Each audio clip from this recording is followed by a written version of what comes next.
There's an arrest in connection with a Meade County cold case we first told you about more than 2 decades ago. Beverly Ulrich was last seen October 17, 2003. A month after she disappeared, her estranged husband, Steve Ulrich, spoke with KELOLAND News and urged people to call police with any information on Beverly's disappearance. All the children, we all miss her. Krista, my youngest daughter, she just had her birthday a couple of days ago. And it's like the first birthday that she's really actually missed. More than 20 years after that interview, Steve Ulrich is behind bars, accused of killing Beverly. Her family posted a message on Facebook thanking everyone who prayed, hoped, and supported them for the last 22 years.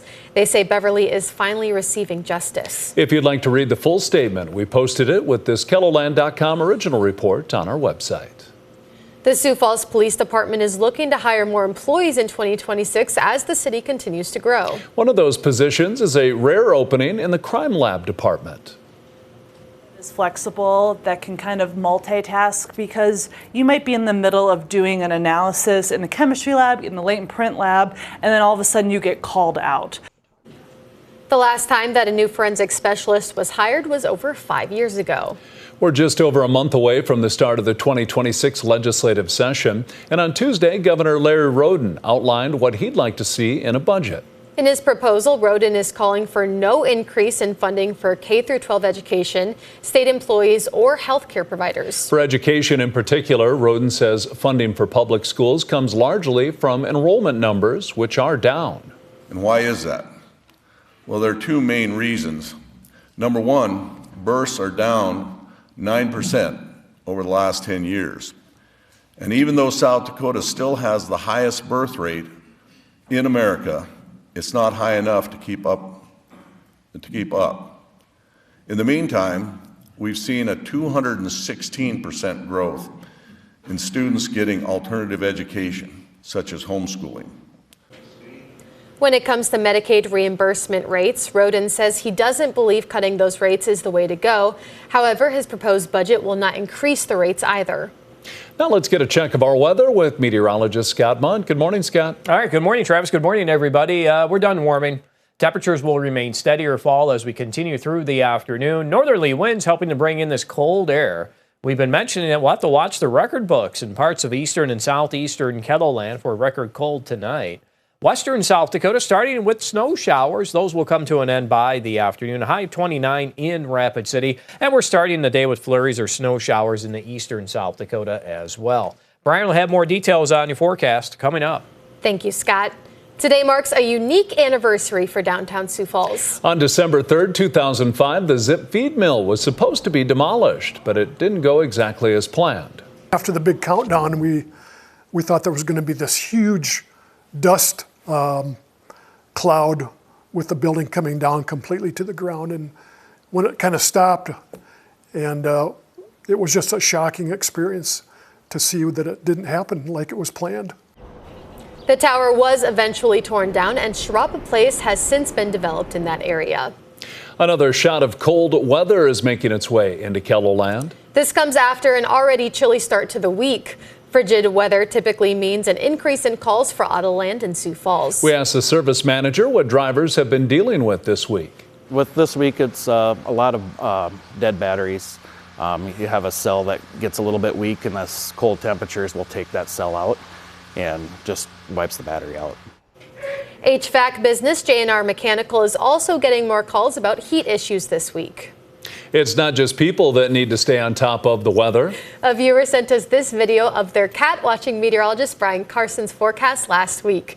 You can see that the cat was very interested in what Brian was saying. You can be as interested in weather as the cat by downloading our KELOLAND Storm Tracker app to your smart devices. There you can find our live Doppler radar and take a tour with our live cam network. You can also send any pictures or videos you captured to KELOLAND.com/ushare.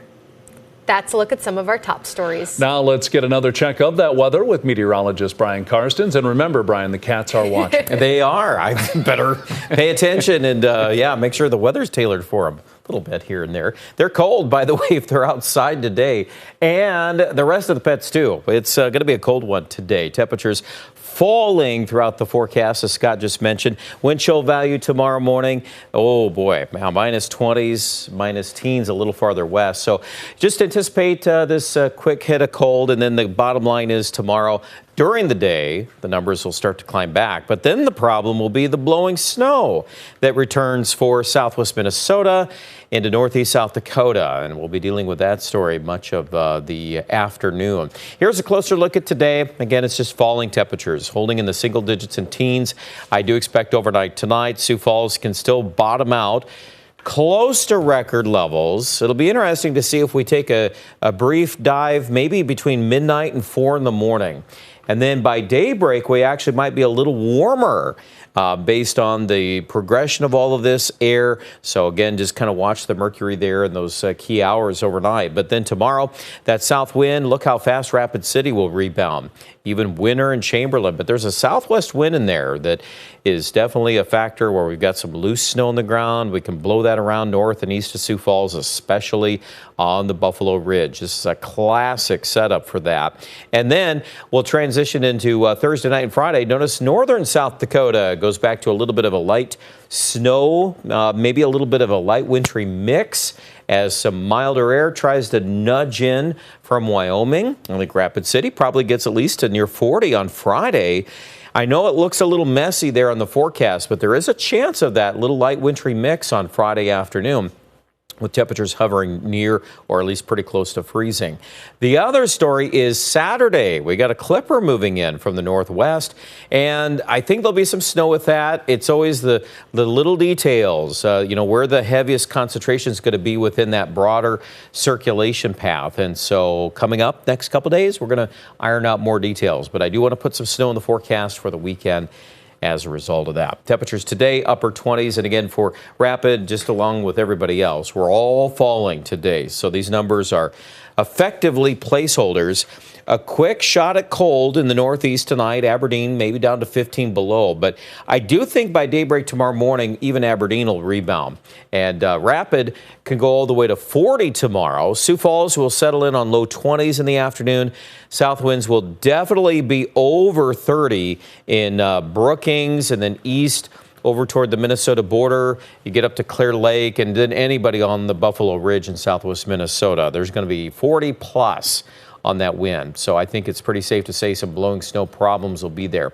20s and 30s for Friday, Saturday. Again, we'll hit that snow chance a little harder on Saturday. Don't be surprised if that percentage goes up. We're also forecasting snow chances in Aberdeen on Saturday. That should be followed by a quick hit of cold on Sunday. We think Sunday's forecast can get colder in the northeast and even in the southeast. Meanwhile, next week, here's another story. Keep an eye on Monday and Tuesday for Pierre and Rapid. It's going to get warmer, and look at Rapid City, 55 by day 7. Man, that tells you a lot, too, about the upcoming pattern. Check out more details at KELOLAND.com.